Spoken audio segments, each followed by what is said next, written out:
Bienvenue sur Info Live TV, lundi 31 décembre, Ephraim Mélé pour un flash d'information. Le chef d'état-major israélien, Gabi Ashkenazi, a déclaré ce dimanche que le gouvernement se devait de reconsidérer les critères qui permettaient de définir les prisonniers catégorifiés comme ayant du sang sur les mains. La définition actuelle de ces prisonniers, qu'il est interdit de libérer, inclut non seulement les prisonniers impliqués dans les attaques meurtrières, mais aussi ceux qui ont participé à un quelconque level à la planification de ces attaques. L'armée israélienne a réfuté les accusations palestiniennes selon lesquelles l'armée aurait ouvert le feu sur des pèlerins palestiniens de retour à Gaza après un pèlerinage à la Mecque, au cours d'émeutes qui se sont produites au point de passage d'Erez au nord de la bande de Gaza. Une femme palestinienne aurait été tuée et 4 autres personnes sévèrement blessées selon des sources médicales. Israël, l'Égypte et l'autorité palestinienne avaient conclu un accord permettant aux pèlerins de rejoindre Gaza à la fin du pèlerinage.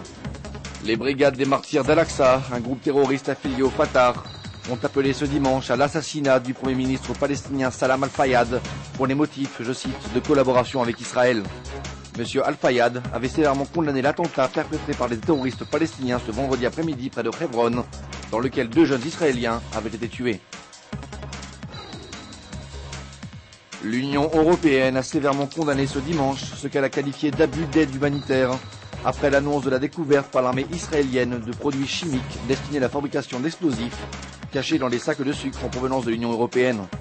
6 tonnes de nitrate de potassium avaient été découverts il y a quelques semaines à bord d'un camion d'aide humanitaire en provenance de l'Union européenne et à destination de la bande de Gaza.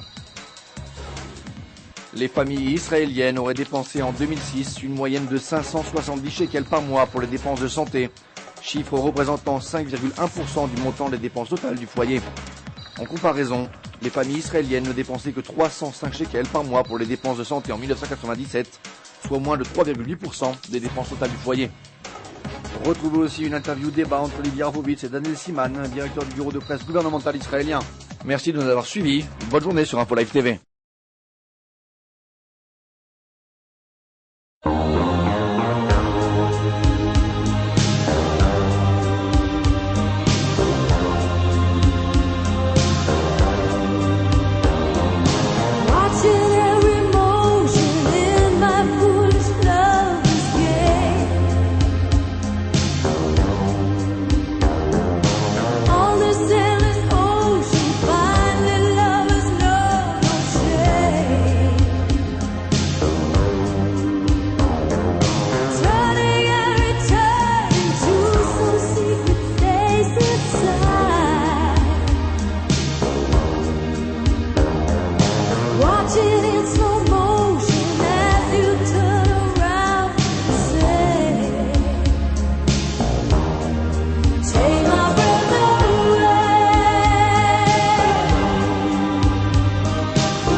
Découvrez en avant-première le nouveau service d'Info Live TV.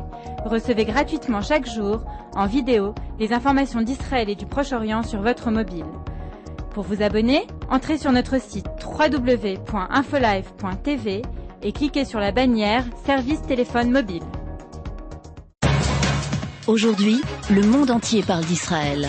Mais qui parle d'Israël au monde entier, en temps réel, en 4 langues et en direct de Jérusalem? Infolive.tv, la première chaîne de télévision internationale israélienne.